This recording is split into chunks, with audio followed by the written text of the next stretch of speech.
I say, looking at the next 100 years, that there are two trends in the world today. The first trend is toward what we call a type 1 civilization, a planetary civilization, a civilization that resembles something out of Buck Rogers or Flash Gordon. A type 2 civilization is stellar.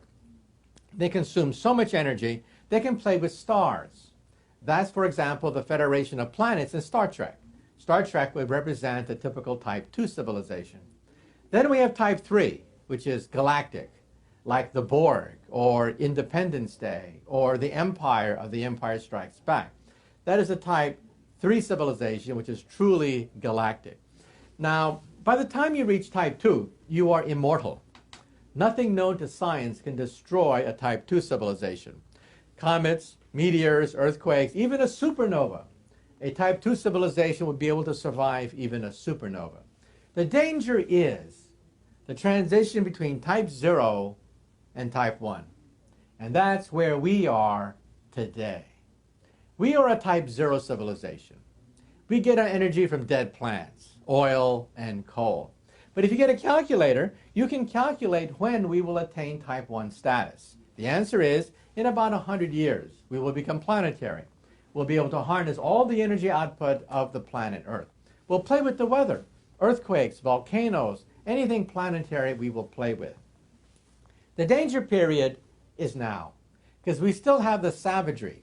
We still have all the passions. We have all the sectarian fundamentalist ideas circulating around, but we also have nuclear weapons.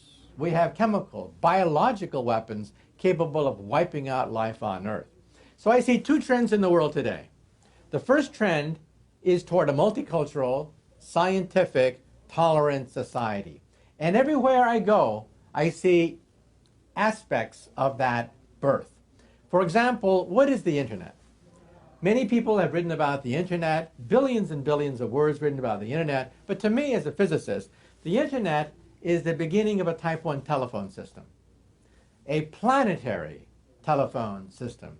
So we're privileged to be alive to witness the birth of type 1 technology, a planetary telephone system. What is English? English is the beginning of a type 1 language. Everywhere I go around the earth, people speak English because that's the lingua franca of science, technology, business. They all speak English. It is the #1 second language on the planet Earth. And what is the European Union? The European Union is the beginning of a type 1 economy.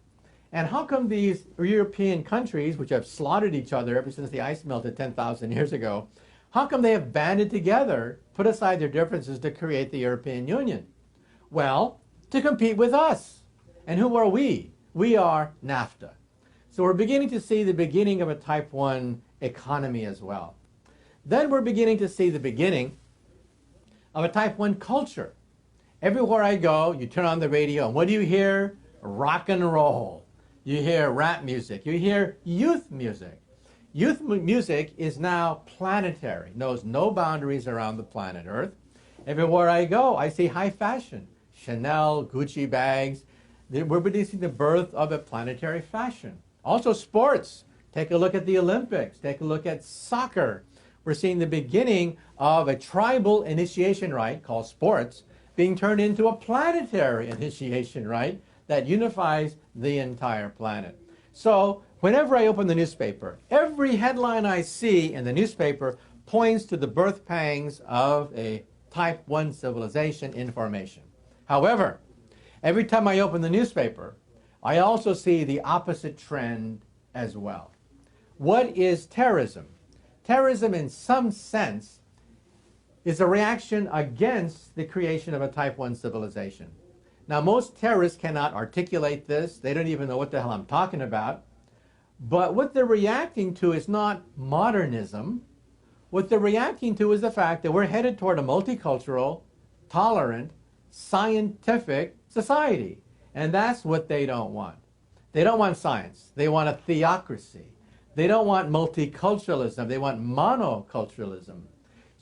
So instinctively, they don't like the march toward a type 1 civilization.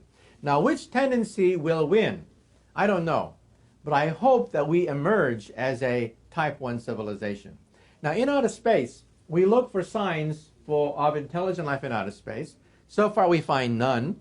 Civilizations like type 1 should be commonplace in the galaxy. Some people assume, therefore, that type 0 civilizations are rather common, but only a few of them make it to type 1.